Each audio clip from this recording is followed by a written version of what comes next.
I'm sorry? Well, I don't have anything. That's why I'm asking. Yeah. Vera?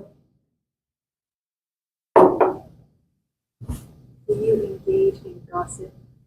Do I? You know, you can engage in almost anything under the sun as long as you're not thinking.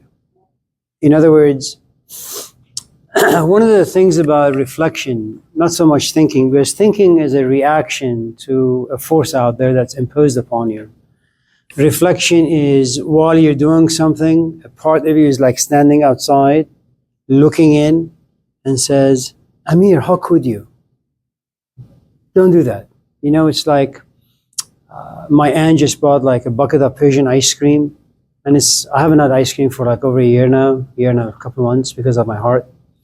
And so I said, what is it gonna do? I'm just gonna have a bite. So as I put some ice cream in a bowl, as I bring the spoon near my mouth, all of a sudden this part of me says, Amir, you know, it was just a couple of weeks ago where you had your chest open. Do you really want to go through that again? As long as this part of you remains dormant, hidden, it doesn't come out, and it doesn't begin to talk to you, you can do whatever you want. It can be a Hitler, it doesn't really matter, you know. But the moment you have the voice of conscience, there is a story that was given to us, I don't know who gave the story, but it's about a man who lives in this like 3-story house, and as he's going from the second to the third, there is this door that's a little cracked. He peeks in and there is this young woman dancing. And she's dancing it's like the Garden of Eden story. She has nothing on, you know.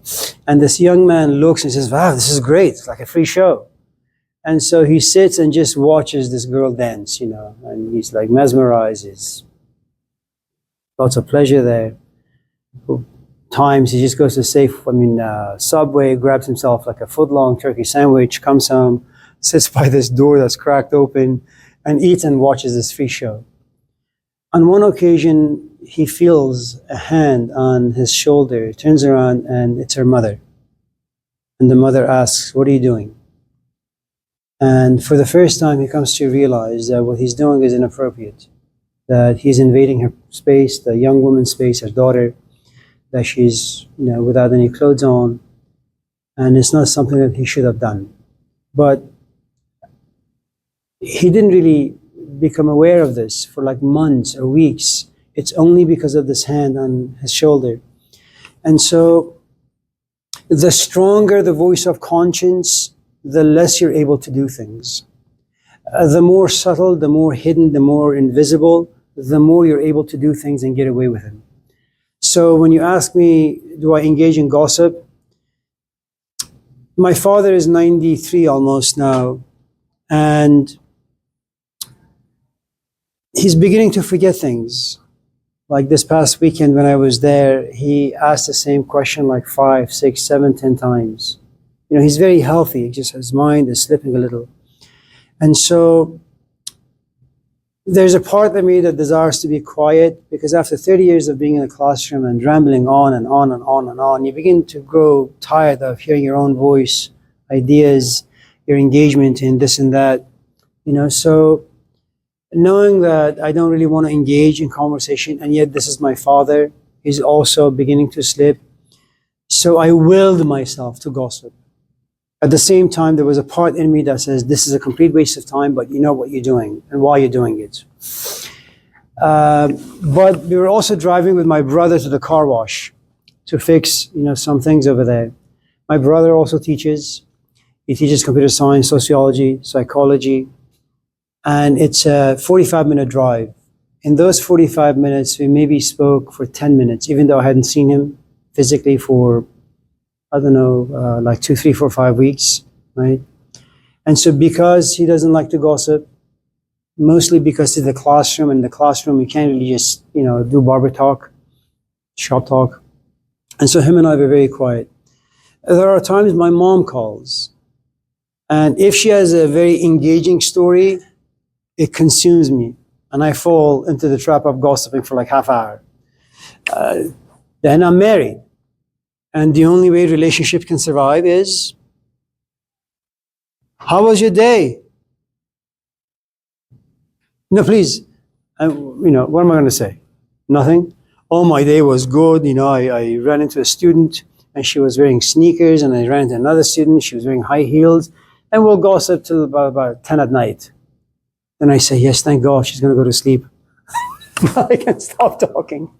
At the point of it all, in the first, I think, few weeks of your relationship, you need to gossip, and you need to be a great gossiper because it glues the two of you together.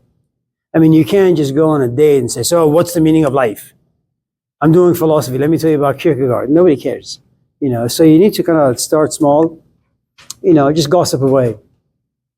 Once you have the person hooked, then say, oh, you don't talk very much. Well, I don't like talking. But at the beginning of our relationship, we used to talk all the time. Yes, that was the beginning. I have you now. There is no reason to talk to you anymore. Let's just look at each other. But you're ugly. Well, that's what you get. They won't leave you, but they can because they love you. So, yeah, but gossip is good.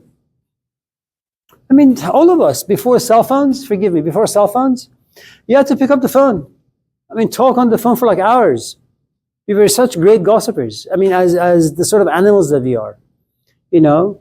Before cell phones, you walk around the street, every person you run into, hey, how you doing? What's your name? Where are you going? Let's pick a fight. You talk for 5 hours, you become friends. In the 1980s, when the Persian community was so small, we would just run into people at Costco in Sacramento. And we don't know them from anywhere, They come home like 10 minutes later, we sit, we have food, we talk about Iran, we talk about politics, religion. That's what, and we still know them, hang out with them. Cell phones come about, especially now, texts. Sometimes I pick up the phone to call my wife. I say, man, if I was to call her and she was to pick up, that's like a conversation for 5 hours. I simply text her. But yesterday was Mother's Day. It's difficult to go to like CVS and steal a Mother's Day card because you can't pay for these things, right? You have to steal them. I go there, they say, do I really want to drive all the way, like half hour away? The answer is no. Do I want to look for like through thousands of different cards? The answer is no. You know what they did? Text. She opens the text, all these like balloons pop. There's a picture of me like, dancing. You can create those things now with AI. And she looks at me and says, Amir, that was the best Mother's Day card I've ever received. How long did it take me? 5 seconds. I had ChatGPT make that for me. It's beautiful. The problem with the inability to gossip is sometimes life gets complicated. You need to resolve issues, but you have lost that talent. So, yeah. Oh, why did I choose? I think most things in life happens to us accidentally, unless you happen to be like spiritual or religious, where you say, well, I was destined to do this. Given that I'm not very religious or spiritual, accident. How'd it go? Good. You're in? Huh? You're in? Yeah. It's finished? I haven't completely, I haven't committed yet, but I think so. I think I'm gonna go. Yeah. It's difficult to commit Yeah. these days. But,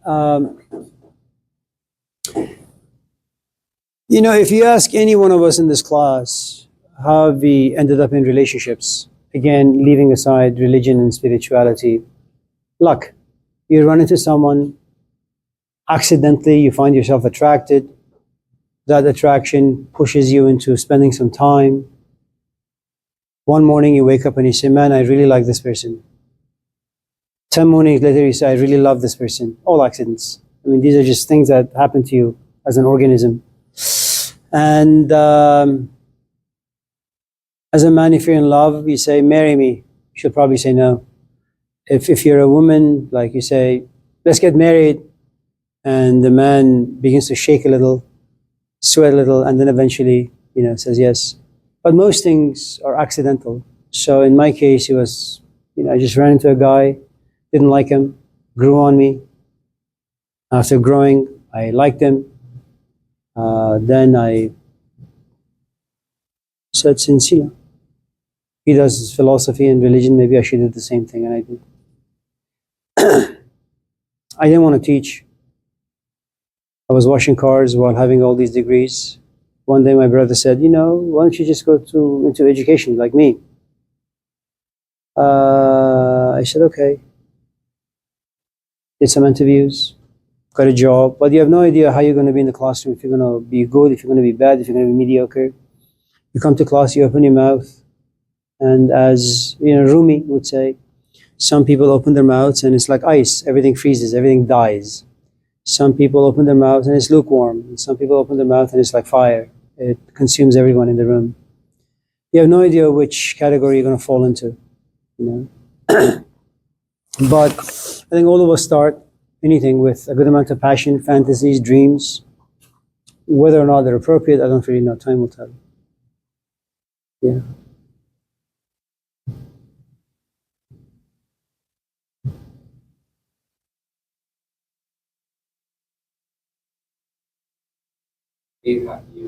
Happy? No, I don't like the word happy. First, because I'm from Iran.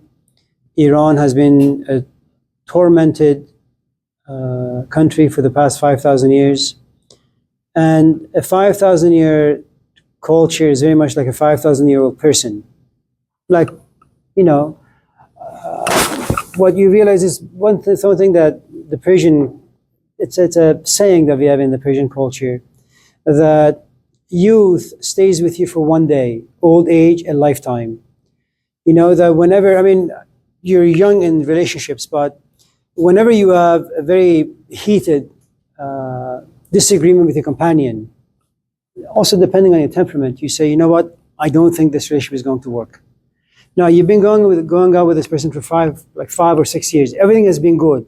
It takes only one hiccup for everything about the way you think about this relationship to turn upside down, What happens when you get a little older is that, first of all, you forget all the fun times you had as a young kid. Once in a while, you get together with your friends, buddies who are now in their 50s and 60s and 70s, and some are dead. You say, remember 20 years ago, we went to Yosemite. These are fun times to kind of remember. But for the most part, what you have is backache and shoulder ache and knee ache. And the fact that conversations are no longer as interesting, the fact that movies are no longer as interesting, the fact that you see too many wrinkles in the world of politics, that things are not as interesting as they used to be. It's much more difficult to find things that are fun, And so your entire philosophy of life begin to take a dark and gloomy turn. And I think it's very, very, very natural. And, Africans, Indians, Asians, Middle Easterners, we're not like Americans, where you make like this community made for elders, where they play bingo and they dance and they drink and they smoke, and you're like 90 about to die, but you think yourself to be 20, okay? So these cultures, there are a good amount of narratives or stories that say, listen, you're an old person now, and this is what old people do in life. You have less time ahead of you, more time behind you. You reflect back. You see a lot of mistakes you've committed. You also begin to understand marriage a little bit. You begin to understand having children a little bit. You understand politics a little bit. And as someone who's older, you look at the younger generation, your own kids perhaps, and you can't be too happy with them. Why? Because as an older person, you've been there. You've made the mistakes. So all you see is doom and gloom. Now, it doesn't mean you're going to crap all over your kids. It just means your perspectives are much more deeper, much more in depth now. So we don't have this thing called happiness. I think the best way to maybe define Africa, China, or Asia, or the Middle East is we have wonderful coping mechanisms. Not happy, but coping mechanisms. When someone dies, okay, the grieving person is not left alone for about 40 days, 40 nights. When we have food, everybody eats together. No one is ever alone. I mean, that's just not what the culture produces. I mean, today's the story is a little different. So what you have here is lots of pleasure. And when pleasure fades, you become lonely. And with loneliness, you have depression, but there is no coping mechanism. So drugs and porn, all those things become rather pronounced in this culture. And when I say culture, it's everywhere now. It's not just unique to America. It's everywhere, really. Iran, India. So, but what was your question? I think you said happiness. It triggered me, and I exploded. Yeah. I said, are you like enjoy philosophy? Are you happy with into philosophy? I think I can respond to your question the same way I responded to Carmen's question.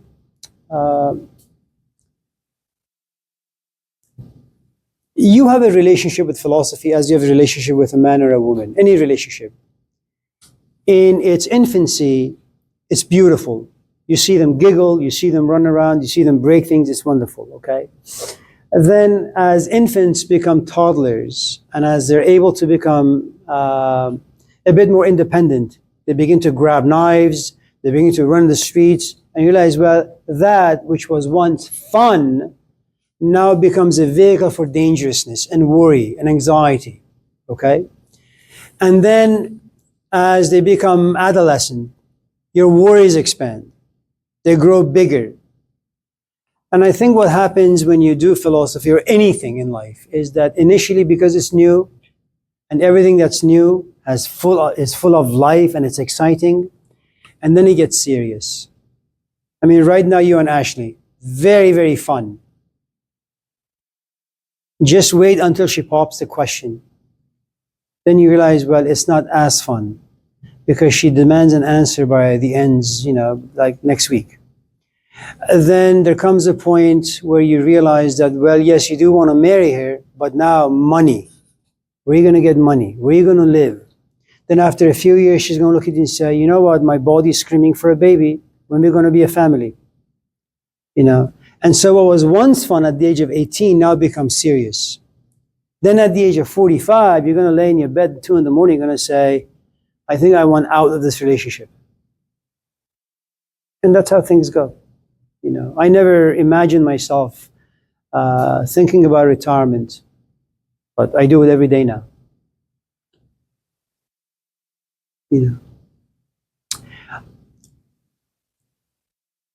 If you go back to Henry David Thoreau's idea of sucking the marrow out of life, imagine any relationship, whether it's a video game, whether it's a drinking party, whether it's a companionship of sorts, it doesn't really matter. All of us are lucky enough to kind of be plunged into the stage where you have so much passion to suck the marrow out of this. Movie, video, it doesn't really matter, whatever it is. You just have to be very, very careful because once it has nothing else to offer you, what you have is now obligations and responsibilities. Now, it doesn't mean that once in a while you will not have moments of inspiration. Where that relationship that's now hemorrhaging is now giving you lots of life and fun. In your word, happiness. But it's short-lived. And then you fall back into responsibility. You have to be a very, very advanced human being to be under an avalanche of obligations and responsibilities and say, I am happy. It's like your mom has cancer. It's an awful thing. She's going to die, her chemo and taking pills. That's not fun, man. Every part of your body just aches. The fact that you're going to lose your mom and you're going to be devastated, right? But what makes you happy is, I'm going to go there and take care of her today, and then tomorrow, and then the day after. I'll be by her side until she passes. And you realize you take this responsibility in a very mature way, and that makes you feel good about yourself. And your mom looks at you differently, and you're willing to make sacrifices. It's like the first time I put some gas in my dad's car. That was like back when I was 11. And this is my money that he would give me, like a penny here, a penny there. And in India, Africa, we don't really care about laws and regulations. You just get in the car and you drive. And how old are you? Like 2 years old, right? And you go to the gas station and you fill up the tank with gas, and you come home and say, Dad, I put some gas in the car. You did? Yeah. And pumping gas in the car at the age of like 10, it makes you feel good. I mean, you're losing money, but you say, I'm a man now. I mean, you're just a wimp, a punk, but nevertheless. So, you could be happy by short-lived pleasures. You could be happy by living a very responsible, burdensome life. And the word happy comes from the word hap, which means luck. Once in a while, you're just lucky to just find a movie that makes you happy for 10 minutes. Most often, we're just unlucky folks. Monique, anything? You sure? Positive? Okay. Is it, Abi? Anything? This is our last day, by the way. We'll never see each other again, thankfully. Good luck, by the way. Yeah. Is there such a thing as happiness or pursuit of happiness? Or all?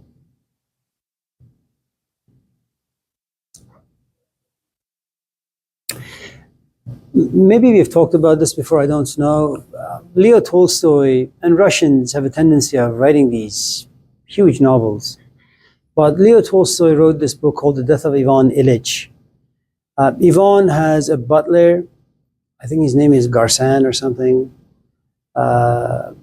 He has a son whose name is also like Garsan.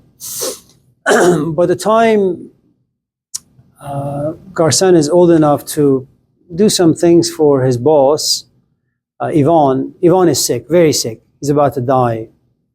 Garsan is also like, 15, 16. And so he begins to take care of this old man. And at a certain point, Ivan, the judge who's about to die, looks at this young kid and says, you're young. Go out there. Suck the marrow out of life. Have a good time with life. Why are you here taking care of me? Don't you want to go out there and just enjoy your life? And this 15, 16, 17-year-old looks at this old man and says,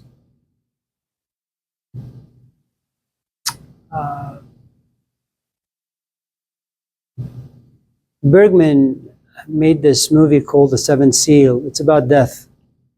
It's about this ghost, i.e. Yama, i.e. death, who was chasing after this man to take his life. But this man kept distracting death and trying to evade death. At least that's what he thought. Death was always like a few inches away, and death would always laugh and say, this guy thinks that he could evade me forever, but he doesn't know I'm right there watching everything that he's doing. I'm following him. He can't run away from me. He can't hide. And so this young 15-year-old looks at this 60, 70-year-old man and says, death comes to us all. Yes, I could go out there and play soccer with my buddies, but I also know that death lives in the corner. It can show its face at any time. So instead of me being consumed by that kind of pleasure, I'm going to be around death. I'm going to be around you. I'm going to take care of you, because when I get sick, when I get old, I would enjoy very much someone like me to take care of me. So why wait? And be surprised 10 years from now. Why not just embrace that right now?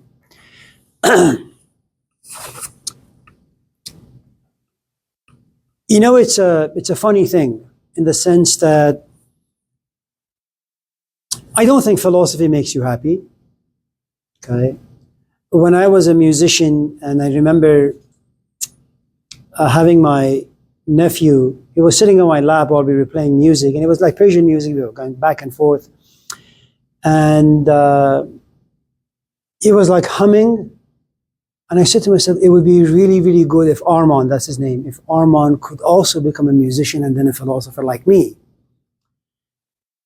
Then I caught myself saying, you know, it's not fun to just put everything under a microscope every single minute, because then you take the life out of it. Now, sometimes you're abused by life at a very young age, 5. You know, I chose philosophy willingly. I said, this is what I want to do. If it means that I'm going to spend the rest of my life washing cars, so be it. At least at the car wash, I can read books. You know, I can write. I don't want to work at a cubicle. And the car wash gives me plenty of time to sit on my own and read and be creative. Okay. Sometimes you are pushed into the seriousness of life at a young age because you just have crummy people in your life. They don't know any better. They take care of you in all the wrong ways. And at the age of 5, when you're supposed to eat ice cream and have a good time with your friends, you got to seek therapy. Okay. Now that's a different way of dealing with life.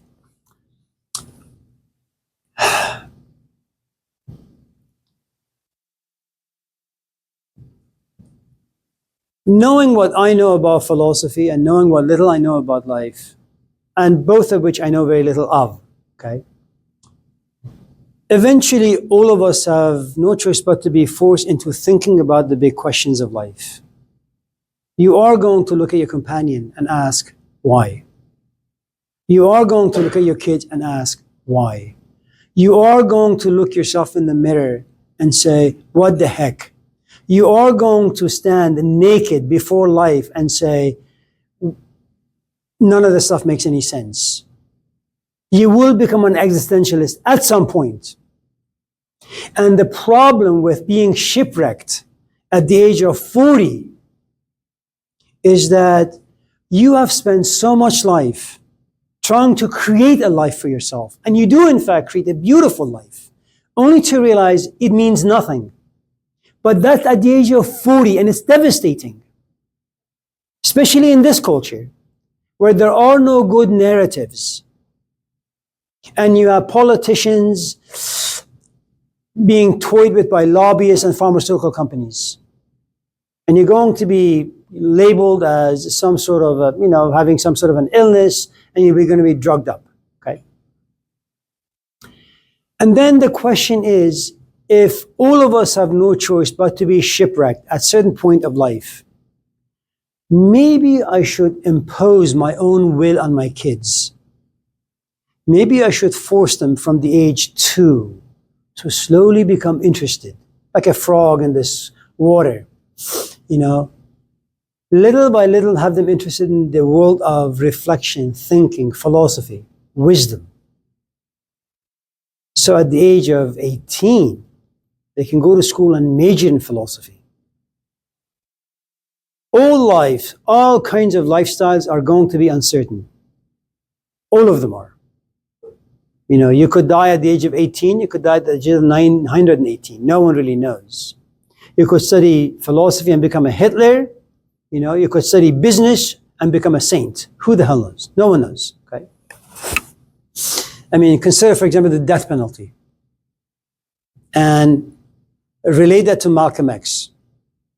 You're going to spend all this money while this guy is serving time. Why? This money could go to Laney College. This money that you're spending on Malcolm could go, building tiny houses for the homeless, So let's just execute Malcolm, and the money that we have saved, let's put into social use. Thank God we didn't do that, because now you have a profit on your hand, Malcolm, So no life, its destiny is certain. No one knows. Everything is, up in the air. And so the question is, as a parent, should you force your kids to walk into this educated realm of reflection, i.e. sadness? Should you plunge them into it? Because, look, I'm from the Middle East. It's not a happy place. Iran. It's third world, it's poor. To get bread, 4 hours in the line. To get milk, 5 hours in the line. To get gas, put gasoline in your car, 10 hours in the line. You have wars every single day. You know? And so the moment you're born into chaos. You have no choice but to look at life philosophically, politically, religiously. Okay? Here the story is different. Okay? In Iran, in India, in Africa, you just know how to deal with poverty in a very dignified, respectful, mature way. That's not the case here. And so the question is, at what stage do you want to push your kids into the world of reflection? Do you let them be a kid for the first 10 years? Do you then let them just be an adolescent for the next another 10 years? Do you just let them go into exploring relationships for another 10 years and then watch them be ruined at the age of 30 or 25 or 50? And then you say, well, honey, listen, let me sit you down and give you some wisdom. Do you start them with wisdom at the age of 5 or 6, or do you wait till they're 10 or 20 or 30?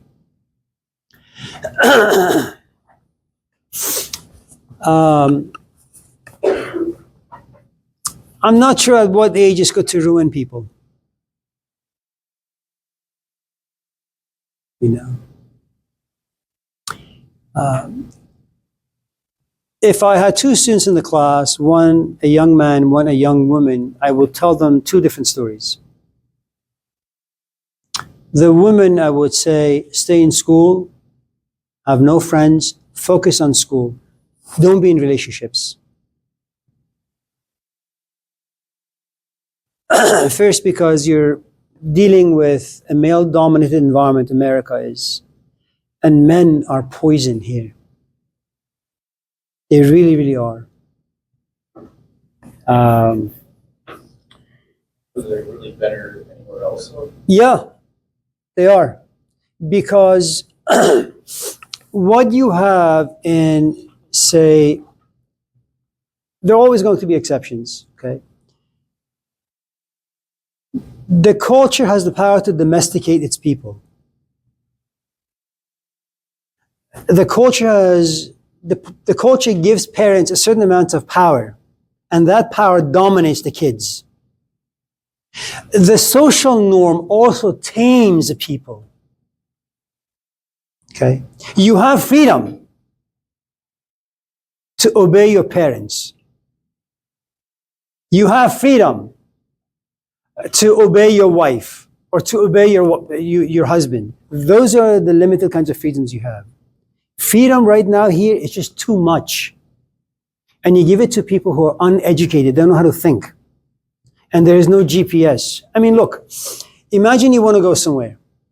Now, it doesn't mean that when you get there, the food is going to taste good.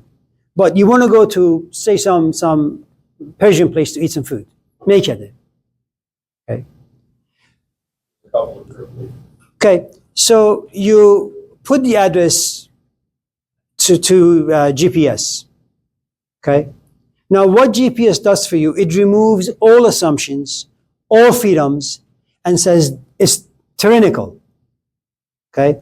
You're under dictatorship. It tells you this is the path you're going to take. And just in case you make a mistake, it comes with another dominating factor. Okay, make a U, go this way, go that way. Eventually you get there. How the food tastes, it doesn't really matter.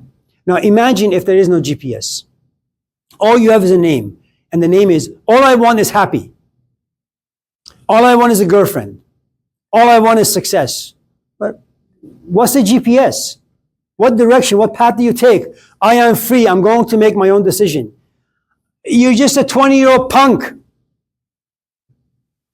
You got no parents. You don't live in a culture that gives you a good GPS, no narratives. Who are you going to look forward to, look to give you some direction? There is no one there. And then you say, as an American, I have the right to my feelings, my thoughts, and my life. I'm just going to do things the way I see fit. I mean, that's what the hippies in the 60s. And they have no teeth. You know? The third biggest money-making machine in this country is this dark website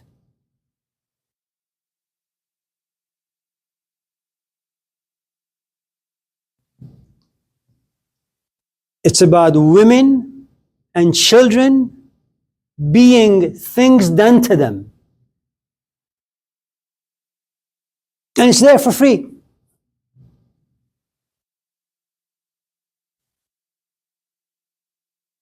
Where infants are violated in ways you can't imagine. Women violated in ways you can't imagine. And this is not like some show. It's like people in their own private lives video the stuff and post them. You're talking about like Ye- dark web? Yes. Oh, okay. Yes. That's not a law. Now, there is another thing you need to understand about the viciousness of the political system. So if you say something negative about Israel, they're going to fire you. If, on the other hand, no one talks about the stuff, the deep, dark web that inspires people to be violent towards children and towards women. You know, freedom of expression exists in that realm, but not in this realm. And I haven't yet to hear someone going to the Senate floor talking about this stuff, and some senator being passionate enough to say, you know what, I'm going to put a stop to this. No, they're more than willing to take healthcare away from people, you know, fire people. But this stuff remains okay.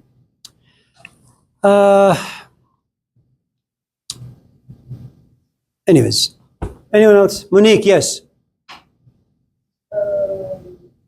If you believe that it's enough for everybody to believe an existentialist at some point in their life, do you have any solution for that? Is it just face that with, try to face that with contentment, accept it as it is, or is there a path forward through that? First of all, when you talk about being abandoned or betrayed or shipwrecked or become an existentialist, a couple of things you need to understand. I have tried so hard in my life to keep things in check and balance. All of us in this class do. If you are in a relationship, any kind of a relationship, you try to protect it. That gives you power. That gives you stability. That gives you access to future. You know why you're going to school? Stability, future. You want to go to a 4-year school. That gets you a job. That gets you money. That gives you stability. Your social standing will change. It's all about power. Now, what you're saying is, what happens when you lose power? Well, what happens to anyone when they hear a bad news? That's a loss of power. There is no way in heck you're going to be content with that. You're going to fight it. Life is robbing you of power. You're being evicted. You live somewhere right now, right? You have a home, you have a roof over your head, your belly is full. Imagine if someone was to barge in and just kick you out and throw everything you have outside in the street. What are you going to do? Accept? No, you're going to fight. Don't be deceived by the things you read about existentialists. Don't be deceived by this thing that Jesus says in the New Testament. No one's going to accept anything easily. You fight for a long, long, long time. Elizabeth Kubler-Ross is a woman who spent her entire life figuring out what happens to people when they hear bad news, especially about death. If I'm going to die, well, what are you going to do? Well, I'm going to deny it. I'm not going to die. My tumor, Kaiser will fix it. All these doctors went to school for one simple reason: to cure people.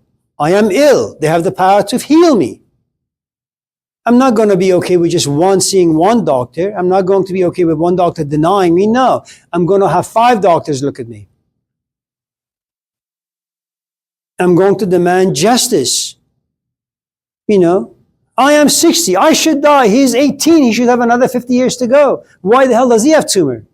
You're going to fight. You're going to be angry. And the act of denial is going to carry you for like 5, 6, 7, 8 months, if not years. Then you're going to be angry. That's the second stage. You're going to ask justice of God, of politics, of doctors. You know?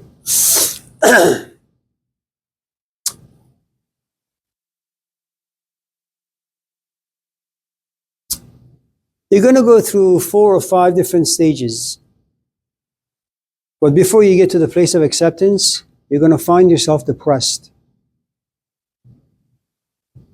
You know, it's like you have a companion, and you know what you did has broken the trust in the relationship. And so you go to this person and you say, I'm sorry. I'll do this for you, and I'll do that for you. I'll change this way, and I'll change that way. You're bargaining. But once the foundation has been cracked the way you have cracked it, there is no way of fixing it. It's just a matter of time before he just leaves, or she. And when you realize no matter how much you have begged, how much you have pleaded, goes nowhere, then you fall into depression. And you know what depression is? It's dark. It's deep. There is no one there. It's just you, on your own, by yourself. There is no help. Everyone abandons you in darkness and depression. I mean, you've been sick physically. You know what happens when you're sick. The only thing anyone can do is bring you some orange juice, make you some soup. But you got to go through the sickness on your own. Now you're talking about like emotional, mental sickness. You have no coping mechanism. Little by little, you're just going to submerge deeper and deeper and deeper. You won't get out of bed. You won't talk. You got no friends. You got no God. You got no life. You have no past. You have no future. And you know what you think about? How is it best to end my life? Should I do it this way? Should I do it that way? Then after lots of wrestling, you say, you know what? It'll be okay. Now you come to a place of acceptance, contentment. The best book that you could ever read in regards to existential crisis, when your life is going well, when you have power, is read the book of Job. And don't look at this book as like a religious book. It may use some religious language, but if you have any allergies to religion and religious language, grow up, put them on pause for a while and just read the book. A guy who has a tremendous amount of power thinks himself to be very high and noble. Little by little, he begins to lose everything. Everything. He plunges into depression. He's got no friends. Your mom will walk into your room, say, honey, don't be so sad. You say, Mom, you're not sad. I am. You have no idea what it means to be sad. You have no idea how it feels to be sad. Now, it may be that your mom just lost her husband like 5 years ago. So she's gone through grief in her own way. But for you, it's fresh. For her, it was an experience. Now it's just a memory. And from that memory, she gains some wisdom, some insight, some perspective she can share with you. But we are not the sort of animals that receives wisdom or insights well, because it's not ours, it's another person's. Nietzsche went through his own troubles. The books you read that Nietzsche wrote, that's his insights and wisdoms, his struggles. You're just sitting in a coffee shop, your belly is full, you have a companion, your life is nice, you just read a book and you're inspired. Good for you that you're inspired, but his writing is not for you. In grief, you are alone. 8 billion people, none understand you, not a single one. And even if there was another person, a friend of yours who's going through similar episodes, you have to do your own grief separately, individually. Many people don't recover. Many people don't recover. You know, suicide is up by 60%. If these things were easily recoverable, people wouldn't be suicidal. We wouldn't need pharmaceutical companies to cure depression. People would come out. Okay? At a certain point, if you're lucky, for Kubler-Ross, it's stage number 5, acceptance. You just wake up one morning and luck, happiness happens. You accept.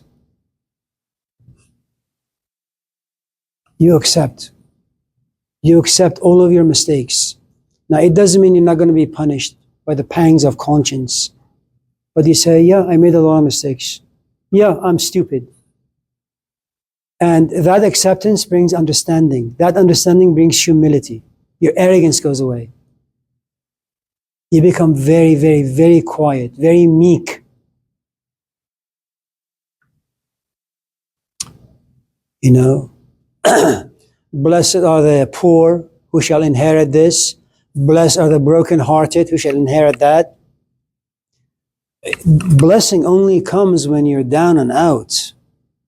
And then all of a sudden this light comes about. And again, you don't have to make this religious or philosophical or even spiritual.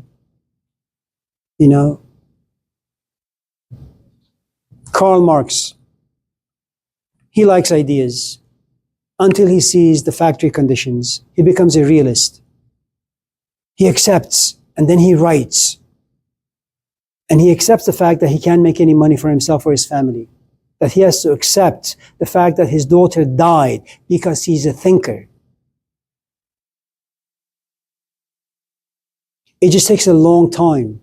Now, if you're waiting for yourself to get to a place of acceptance, here are some of the things you need to understand. You are the product of TikTok. You're the product of short YouTubes. You're the product of cell phones and texting. You're the product of quickies. Acceptance, patience. You're not wired for that. Now, that is an art that you need to understand.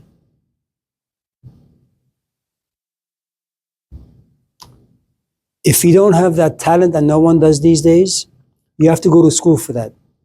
I'm not talking about Laney or Stanford or Yale. One of the nice things about going to school, one of the nice things about just going to classes, you don't need to like me. You don't need to like these classes. But there is something about you that's mature enough that understands school is important. It sucks, yes, but it's important. You make sacrifices. You can't just shut me off and you can't just change the channel. You endure for an hour and 15 minutes. And you may think it's nothing. It'll help you in your romantic life. It'll help you at your job because you'll just grow patient. You know how to deal with situations that are just miserable. Poverty is really, really good. You get a thick skin. Young and privileged, always bad. Always. They just smell bad.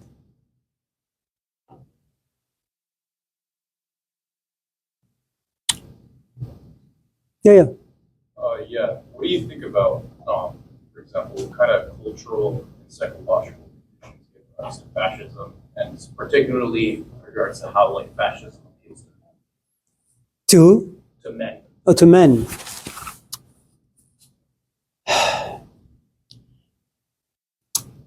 A couple of things.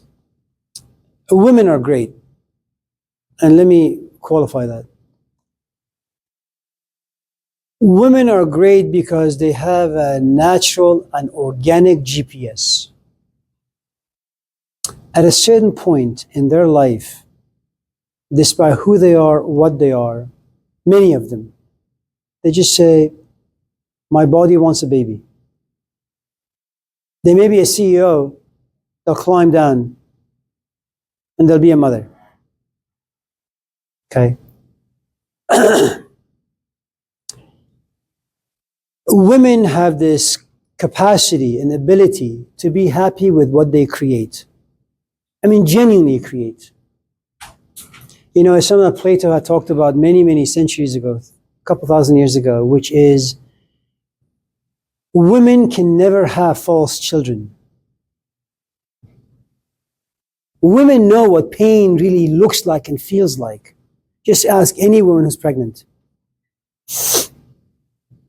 Women know how to protect things really, really well. Ask any mother.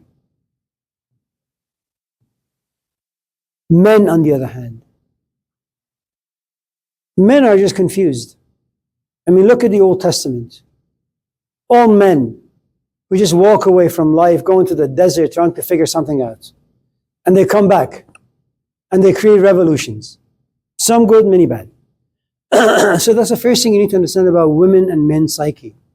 Men are just designed to be confused and rebellious and awful. Okay.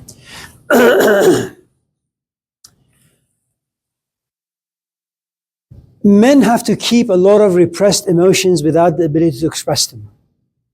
And I'm not talking about gems like Dostoevsky, like Nietzsche, like Søren Kierkegaard, like Jesus, like Moses, like Muhammad, who are able to express outwardly what lives inside them. Many of us men, we drink, we smoke. We just do ridiculous things. Okay? Now, another thing. For the longest time in human history, women were protected from society's imposition. To live in the world is to live in a mess. To be under an avalanche of obligations and responsibilities you don't want to have, but you have no choice but to carry them. Women had a very simple life, in the sense that you stay home, you have children, you take care of them. That's your kingdom. Men have to go there. They have to get dirty. They have to lay with politicians. I mean, that's awful. I mean, consider the Supreme Court justices or any jurist. Why would anyone desire to be a lawyer? Well, you don't want to be a lawyer and help the rich and the filthy. As a kid, as an 18-year-old, you go to school, you say, you know what? I want to become a lawyer because I want to help the poor. I want to help the needy. I want to help the oppressed. Then little by little you become contaminated. Like a shark, you know, you taste the money, you taste the power, and you get consumed. And it doesn't matter who you are. Your way back to innocence, nearly impossible, unless you're diagnosed with cancer. You realize after all, you're human, you know. So men have a lot of deficiencies that women don't. Okay.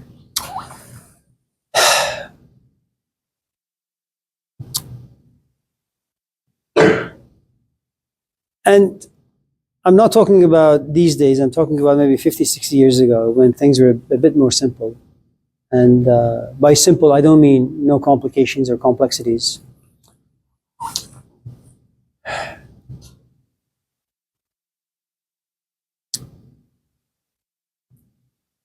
Another thing that men suffer from is name and social status. There is something about us that the seven deadly sin, the element of pride, it functions very differently in men than it does with women. Men desire that pride and express that pride in ways that women just don't.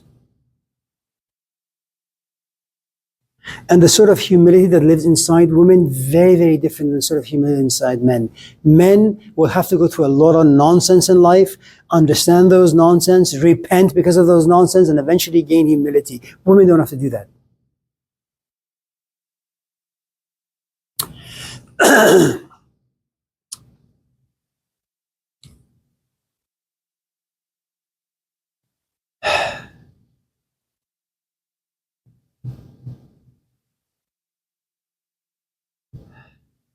Men are hoarders of power. Women spend power. Men hoard power.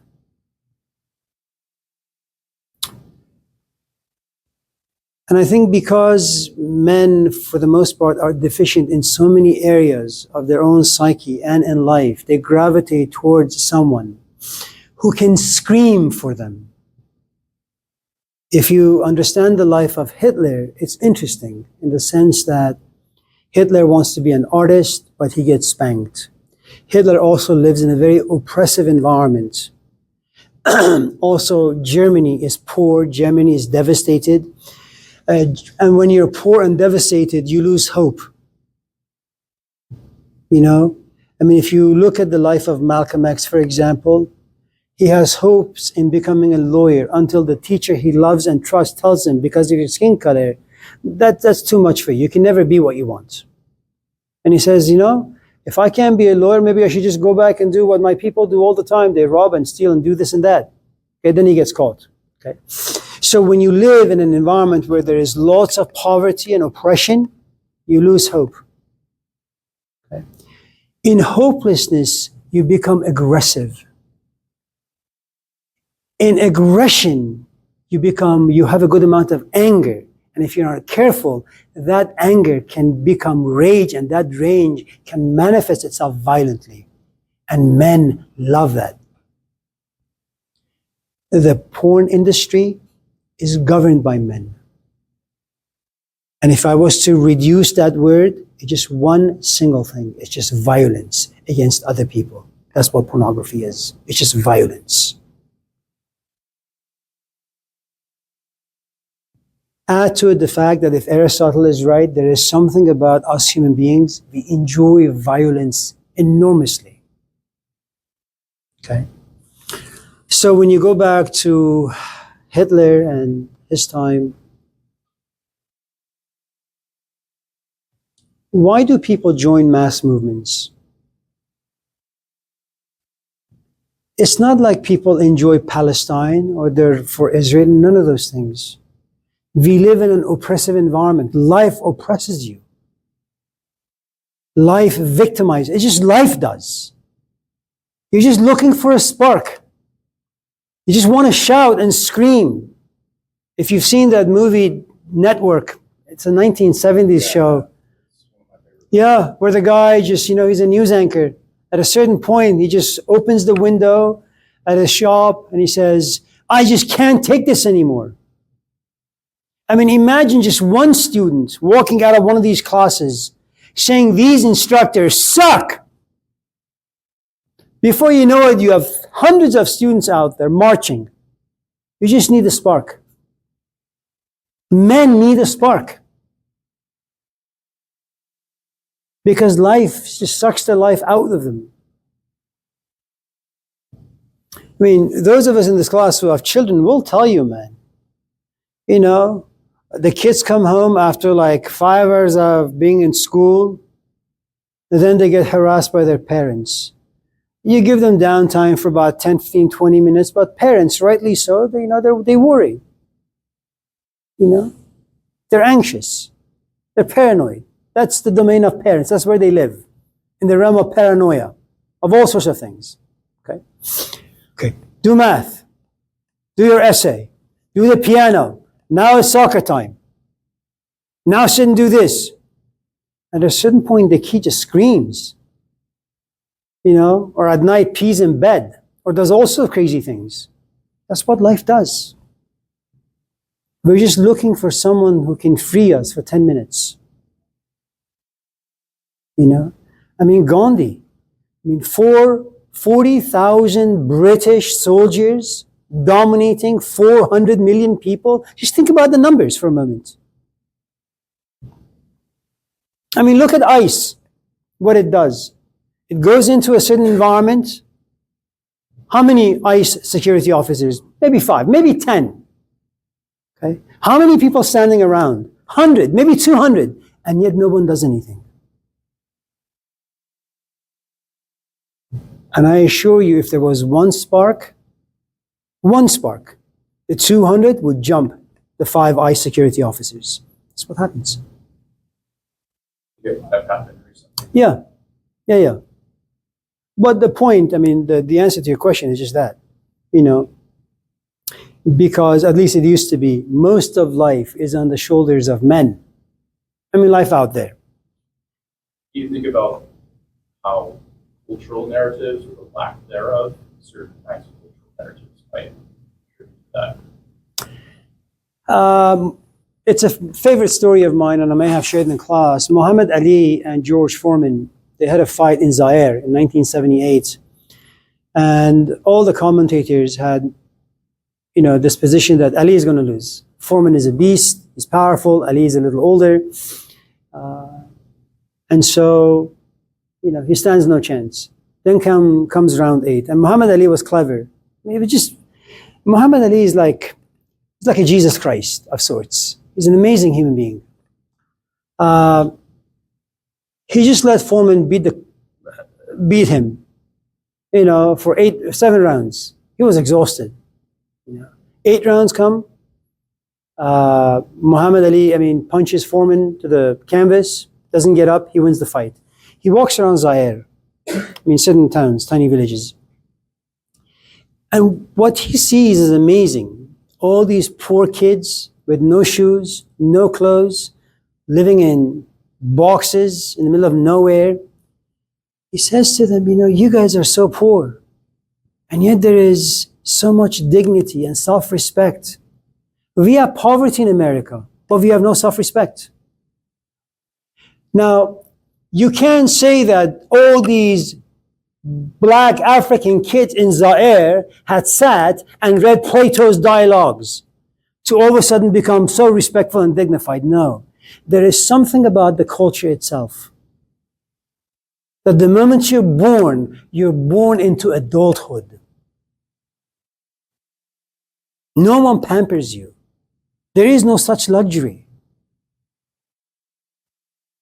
It's only here where students come to you and say, Professor, I need an A. You need an A? What do you mean you need an A? I need an A. Who the hell are you? You're 18-year-old. You don't know anything. Just because you're able to string a few words together, shut your mouth. Just go sit over there. Just do your work. You're lucky if I give you a C. But that's not the way it is here. Here, people demand things from life. Consider all the ways we're trying to prolong life. We now create these like fridges where you put yourself in this ice box, you're frozen, kind of like the winter wood frog. They're able to stop their own hearts for like 4 months.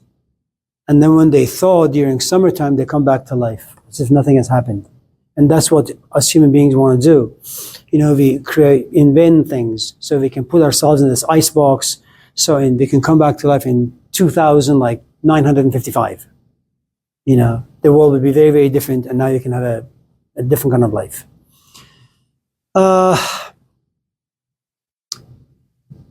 America is only about 300 years old. That's like a 5-year-old kid. Now the problem with this 5-year-old kid is it demands so much from life. It doesn't understand life. It doesn't respect life. It doesn't respect death. It doesn't respect time. It doesn't respect youth. It has no respect for anything.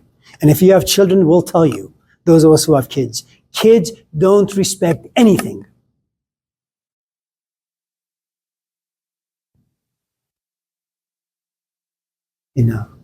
It's only when you get a little older, you begin to appreciate time, money, culture, people, health.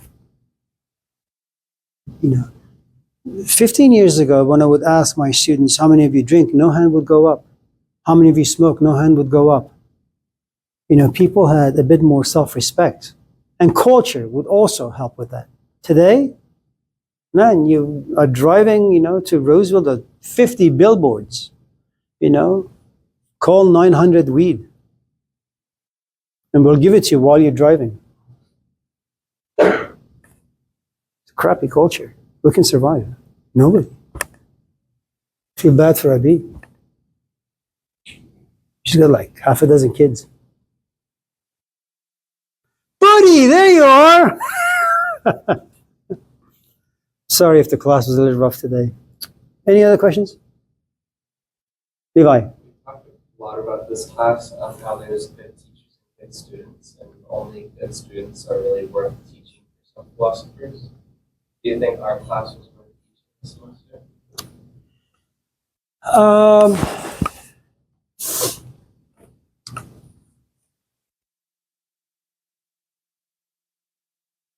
Was I a good kid to my parents?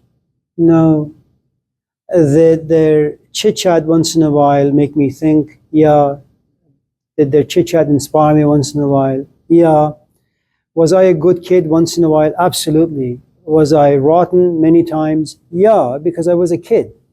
And,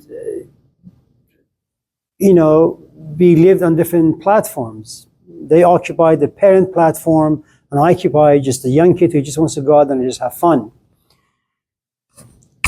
Did it take me about 45 years to understand all the chit-chats they had with me? Yeah. Am I now able to be a better son for them? Absolutely. But did it take about 40 years? Yeah. Are the students in this class good? Students in this class are great. First, I say a lot of awful things, and you guys are profoundly respectful, and I am grateful for that. My sense of humor is bad. Most of the things I say are bad. This class doesn't abide by any curriculum. I just come to class and wing it, and maybe some of you in this class paid for this class because you wanted like a structured pedagogy. I don't offer any of that, and yet you keep coming. Okay, so that's great. Is it true that once in a while, maybe I gave you something that inspired you? Yes. Am I going to be deceived by the fact that sometimes you're inspired? No. Because I know inspiration and understanding are two very, very different things. I am inspired to be in a relationship with you. But to be in a relationship has nothing to do with inspiration. It has to do with obligation and responsibility and maturity and understanding and forgiveness and generosity and compassion. And these are things that you'll get when you're like 90. So have the students in this class been great? Yes.